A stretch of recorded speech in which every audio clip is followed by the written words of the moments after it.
Hello everyone and welcome to our Holy Week meditation. My name's Charles Trefusis and today is Maundy Thursday. I wonder whether you saw the largest supermoon of the year on Tuesday night. As you may know, the date of the Passover varies each year according to the full moon. That's why both the Passover and the dates for Easter Sunday vary from year to year. We're thinking about what happened in the upper room. Jesus celebrated the Last Supper with his disciples. He washed their feet. He was betrayed, arrested. There was a mock trial. As we think about this passage, John Dina is going to read to us from John chapter 13. Imagine yourself as Peter. Put yourself in Peter's shoes as you hear these verses.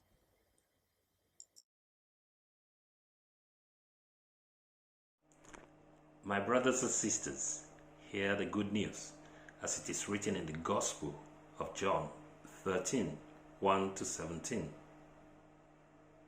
It was just before the Passover feast. Jesus knew that the time had come for him to leave this world and go to the Father. Having loved his own who were in the world, he showed them the full extent of his love.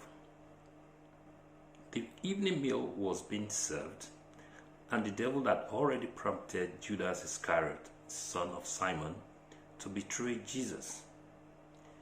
Jesus knew that the Father had put all things under his power, and that he had come from God and was returning to God. So he got up from the meal, took off his outer clothing, and wrapped a towel around his waist. After that, he poured water into a basin and began to wash his disciples' feet, drying them with the towel that was wrapped around him. He came to Simon Peter, who said to him, "Lord, you are going to wash my feet?" Jesus replied, "You do not realize what I am doing, but later you will understand." "No," said Peter, "you shall never wash my feet." Jesus answered, "Unless I wash you, you have no part with me." Then Simon replied, "Not just my feet, but my hands and my head as well." Jesus answered, "A person who has had a bath needs only to wash his feet. His whole body is clean, and you are clean, though not every one of you." For he knew who was going to betray him, and that was why he said not everyone was clean. When he had finished washing their feet, he put on his clothes and returned to his place. "Do you understand what I have done for you?" he asked them. "You call me teacher and the Lord, and rightly so, for that is what I am. Now that I, your Lord and teacher, have washed your feet, you also should wash one another's feet. I have set you an example that you should do as I have done for you. I tell you the truth. No servant is greater than his master, nor a messenger greater than the one who sent him. Now that you know these things, you will be blessed if you do them." This is the gospel of the Lord.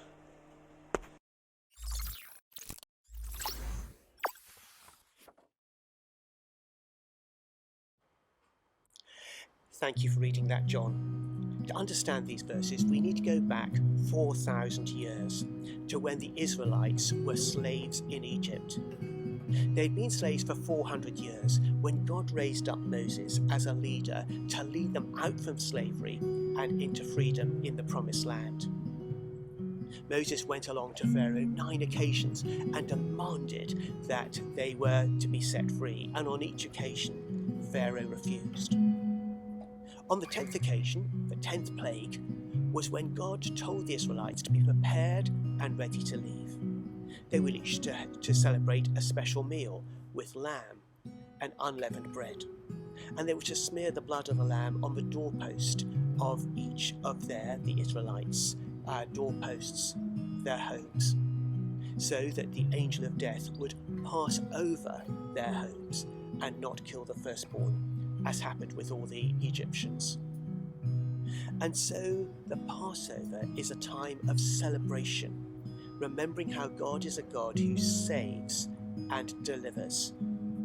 That's the meal that Jesus and the disciples were celebrating in the upper room. In verse 1, Jesus, realizing his time had come, his time to die for the cross as a supreme act of sacrifice and deliverance, he showed them the full extent of his love. That phrase is looking forward to Jesus' amazing death and resurrection for our sins. As we reflect on that, let's reflect on Christ's achievement. You might like to think of a worship song that particularly speaks to you, or one of the older hymns like "There is a green hill far away outside a city wall, where our dear Lord was crucified, who died to save us all." It was in that context that Jesus demonstrated his love for his disciples. And in verse 4, Jesus got up and he started washing his disciples' feet. The job of the most menial servant, so great and yet so low. In verse 6, the Greek word for wash is for one part of the body. In verse 10, it is for the entire body. Jesus came to truly wash and cleanse us. And in this time of particular hand washing, when we're washing our hands to make sure they're clean of the coronavirus, we remember how Jesus came to die for our sins, that we might be washed from the virus of sin that causes eternal death. We remember through the upper room and all Jesus did that this was a foretaste of our relationship with God being restored. Do join us again tomorrow for our Good Friday act of remembrance, which Ray Pendleton will be leading us in. But for now, what does this mean for us? Well, let me encourage you to express your thanks and praise for Jesus, for his demonstrating of his full love for you by dying on the cross. I wonder who demonstrated to you in your spiritual life what it means to wash feet. What did they do for you? Think of somebody who served and helped you. Thank God for them, and you might also want to thank them. And then we see in verse 14 how Jesus said, now that you know these things, you'll be blessed if you do them. How can you put Jesus' teaching into practice in at least one relationship this week? It could be in something very practical. It could also be praying for someone in something spiritual. But let's hear and respond to what Jesus said. And finally, after the foot washing, came Jesus' betrayal, arrest, struggle in prayer, and mock trial. Let me finish with a short reflection. You might like to close your eyes and just imagine in your mind what you might hear. Listen. There is a waiting, a gathering of darkness, a hand in the shadows. Listen. There are soldiers on the road, a high priest dining, a temple guard pacing. Listen. There is a lonely prayer, disciples struggling, angels struggling, holding back. Listen. There is a cup overflowing, a Redeemer willing, and all of heaven crumbling. Listen.